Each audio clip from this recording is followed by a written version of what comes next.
जय भीम, जय संविधान। जय भीम साथियों। चंद्रशेखर आज़ाद, जिन्हें चंद्रशेखर आज़ाद रावण के नाम से भी जाना जाता है, आज भारतीय राजनीति में एक उभरता हुआ चेहरा है। उनकी राजनीतिक यात्रा, उनकी रणनीति और उत्तर प्रदेश की सियासत में उनकी बढ़ती सक्रियता ने न केवल दलित बहुजन समुदाय के बीच बल्कि व्यापक राजनीति परिदृश्य में भी चर्चा का केंद्र बना दिया है। चंद्रशेखर आज़ाद की अगुवाई में आज़ाद समाज पार्टी, काशीराम और भीम आर्मी ने उत्तर प्रदेश की राजनीति में एक नई लकीर खींचने की कोशिश शुरू कर दी है। उनकी रणनीति, जमीनी स्तर पर काम करने का तरीका और 2027 के विधानसभा चुनाव में किंग मेकर बनने की उनकी महत्वाकांक्षा ने उन्हें एक ऐसे नेता के रूप में स्थापित किया है जो न केवल सामाजिक न्याय की बात करता है बल्कि इसे राजनीतिक शक्ति में बदलने की कोशिश में भी जुटा है। इस वीडियो में हम चंद्रशेखर आज़ाद की राजनीति रणनीति, उत्तर प्रदेश की राजनीति में उनके प्रभाव का, हाल के अपडेट्स और 2027 के विधानसभा चुनाव में उनकी संभावित भूमिका को विस्तार से समझने की कोशिश करेंगे। दोस्तों, वीडियो शुरू करने से पहले आपसे एक छोटी सी गुजारिश है कि इस वीडियो को ज़्यादा से ज़्यादा लोगों तक पहुंचाने की हमारी मदद करें। इसके लिए आप लोग वीडियो को लाइक, शेयर और हमारे यूट्यूब चैनल को सब्सक्राइब कर सकते हैं। और आप किस जिले, किस तहसील, किस स्टेट से आप देख रहे हो तो कमेंट बॉक्स में जरूर। तो चलिए दोस्तों, वीडियो को शुरू करते हैं। चंद्रशेखर आज़ाद जन्म 3 दिसंबर 1969 के सहारनपुर जिले के छुटमल कस्बे में एक दलित परिवार में हुआ था। उनके पिता गोवर्धन दास एक सरकारी स्कूल के प्रिंसिपल थे, जिन्होंने अपने बेटे को शिक्षा और आत्मसम्मान का महत्व सिखाया। चंद्रशेखर ने हेमंत नंदन बहुगुणा गढ़वाल यूनिवर्सिटी से कानून की डिग्री हासिल की और उन्हीं की है शैक्षणिक पृष्ठभूमि उनके सामाजिक और राजनीतिक आंदोलन में एक मजबूत आधार प्रदान करती है। चंद्रशेखर का नाम उस समय सुर्खियों में आया जब उन्होंने अपने गांव गढ़वली के बाहर एक होर्डिंग लगवाया जिसमें लिखा था, गढ़खोली के महान चमार वेलकम यू। यह होर्डिंग न केवल एक सामाजिक संदेश था बल्कि दलित समुदाय के आत्मसम्मान और पहचान को उजागर करने का एक साहसिक कदम भी था। इस घटना ने उन्हें स्थानीय स्तर पर चर्चा में ला दिया और उनकी छवि एक नन्हे, बेबाक और आक्रामक दलित नेता के रूप में उभरी।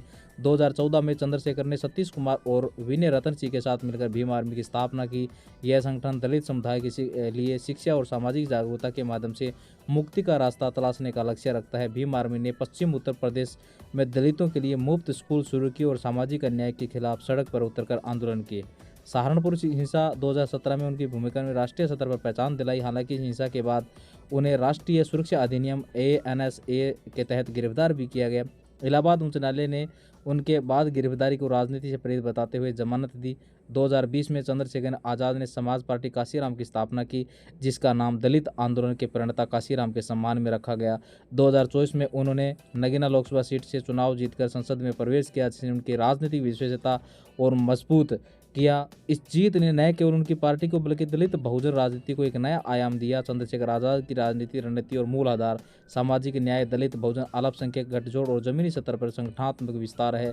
उनकी रणनीति को समझने के लिए हमें उनके कार्यों, बयानों और हाल ही के दौरों जैसे नजीराबाद के दौरे पर गहराई से देखना होगा। चंद्रशेखर आज़ाद की रणनीति और का सबसे मजबूत पहलू उनका जमीनी स्तर पर लोगों से सीधा संवाद है। नजीबाबाद विधानसभा क्षेत्र के हाल ही में दौरों ने ग्राम आलमसराय के सड़क हादसे में जान गंवाने वाले परिवार से मुलाकात की और उनकी समस्याओं को सुनकर भरोसा दिलाया कि उनकी आवाज़ संसद तक पहुंचेगी। यह दौरे केवल संवेदना व्यक्त करने का समिति नहीं थे बल्कि इसी पीछे एक स्पष्ट राजनीतिक संदेश था। चंद्रशेखर जानते हैं कि उत्तर प्रदेश जैसे राज्य में जहां जातिगत समीकरण और सामाजिक असमानता राजनीतिक और गहरे रूप से प्रभावित करते हैं, जनता के बीच मौजूदगी और उनकी समस्याओं को समझना महत्वपूर्ण है। चंद्रशेखर की रणनीति का एक प्रमुख हिस्सा दलित, बहुजन और अल्पसंख्यक वोट बैंक का एकजुट करना है, जो उत्तर प्रदेश की आबादी का एक महत्वपूर्ण हिस्सा है। उनकी पार्टी और भीम आर्मी स्पष्ट रूप से इन समुदायों को लक्षित करते हैं जो ऐतिहासिक रूप से हाशिए पर रहे हैं। डॉक्टर बी आर अम्बेडकर और काशीराम की विरासत को सामने रखकर वे खुद बहुजन समाज पहचान चैंपियन के रूप में पेश करते हैं, विशेष रूप से उन लोगों के लिए जो बहुजन समाज पार्टी बसपा से निराश है। चंद्रशेखर ने उत्तर प्रदेश के हर जिले में आज़ाद समाज पार्टी का संगठनात्मक संरचना को विस्तार देने पर जोर दिया। इसमें बूथ और सेक्टर समितियों की स्थापना, नियमित बैठकों का आयोजन और कार्यकर्ताओं की सक्रिय भागीदारी शामिल है। दोस्तों, 2023 के राजस्थान विधानसभा चुनाव में उनकी पार्टी का प्रदर्शन, जहां उसने राष्ट्रीय लोकतांत्रिक पार्टी के साथ गठबंधन किया और 10 सीटों पर दूसरा स्थान हासिल किया, संगठनात्मक आधार को मजबूत करने की उनकी रणनीति को दर्शाता है। चंद्रशेखर की रणनीति में बीजेपी, सपा और बसपा जैसे प्रमुख दलों को प्रभुत्व चुनौती देना शामिल है। बसपा को पिछले 15 वर्षों में बहुजन समाज के लिए राजनीति सूखे के लिए जिम्मेदार ठहराकर वे मायावती के नेतृत्व के विकल्प के रूप में उभरे हैं और 2019 में सपा बसपा गठबंधन का समर्थन करने से इनकार करके उन्हें एक समतंत्र राजनीतिक पहचान बनाए रखी। चंद्रशेखर का रावण नाम अपनाना एक रणनीतिक कदम है जिसका उद्देश्य एक ऐतिहासिक रूप में नकारात्मक चित्रित चरित्र और प्रतिरोध और सम्मान के प्रतीक के रूप में पुनर्जन्म करना है।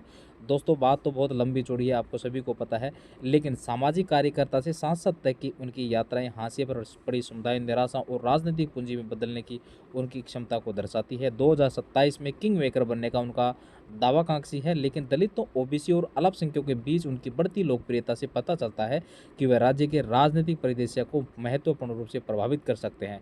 दोस्तों, आज की वीडियो में आपको हकीकत बताने जा रहा हूँ कि आने वाले 2027 विधानसभा चुनाव में और बिहार में जो फिलहाल होने जा रहा है, चंद्रशेखर आज़ाद रावण ने इतना अपना जोर शोर लगा रखा है, भीमसेना से कहीं से लेकर नीचे से लगाकर ऊपर तक देख लीजिए। आज अगर आप इस पर अब फोकस नहीं करोगे तो ये देखिए आवाज़ वहीं बुलंद यानी वहीं की वहीं दबी रह जाएगी।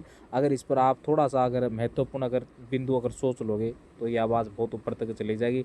दोस्तों, भीम आर्मी से जुड़े हो, संविधान से संबंधित जुड़े हो, चैनल को लाइक शेयर और सब्सक्राइब जरूर करना है, ताकि आगे आने वाली हमारी भीम आर्मी संबंधित जो भी इन्फॉर्मेशन होगी, जो भी सूचनाएं होगी, तो आपको इसी चैनल के माध्यम से सभी को सूचित कर दिया जाएगा। बहुत बहुत मेरे सभी भीम आर्मी सेना को धन्यवाद। जय हिंद, जय भारत।